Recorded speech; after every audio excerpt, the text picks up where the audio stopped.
Hello everyone, welcome back to my channel. তো সেদিন আমি গ্রামের সবুজ সুন্দর রাস্তা পার করে চলে গেছিলাম ফরিদপুরে বাবা বুড়ো শিবের কাছে পুজো দিতে। এই যে এটাই ছিল বাবার গর্ভগৃহ। আমরা পৌঁছে আমাদের পুজো দেওয়াটা কমপ্লিট করে নিই, যে ধূপ মোমবাতি এগুলো সমস্ত জ্বালিয়ে নিই। তারপর এই যে এখানে ঠাকুরমশাই আমাদের ভোগের প্রস্তুতি করছিল। ভোগ হতে হতে আমি মন্দিরের চারিপাশটা ঘুরে নিচ্ছিলাম, যেহেতু আমি প্রথমবার গেছিলাম এই মন্দিরে, তাই আরও বেশি আগ্রহ ছিল এই মন্দিরটা ঘুরে দেখার জন্য। তারপর ঘুরে দেখার পর একটু প্রসাদ খেয়ে নিই এবং ভোগগুলোকে প্রত্যেকটা মানুষজনের মধ্যে মা, মাসি, দিদা সবাই মিলে সবাইকে ভাগ করে দিল।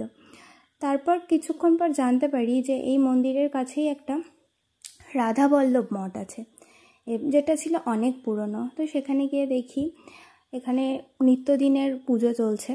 তো যেহেতু আমি রাধা গোবিন্দকে খুবই পছন্দ করি, অনেকক্ষণ ওখানে ছিলাম। তারপর এসে প্রসাদ খাই এবং যেহেতু সকাল থেকে সেরকম কিছুই খাওয়া হয়নি, তাই পরোটা, মিষ্টি, দই এসব খেয়ে নিই। আর এই যে এই বাচ্চাটাকেও আমরা খাইয়ে নিই। তারপর একটা ফ্রুটি খেয়ে নিই এবং ফ্রুটি খাওয়ার পর আমরা গাড়িতে করে সবাই মিলে আবার বাড়ি চলে আসি। যদি তোমাদের ভিডিওটা ভালো লাগে অবশ্যই চ্যানেলটাকে সাবস্ক্রাইব করো আর লাইক কমেন্ট।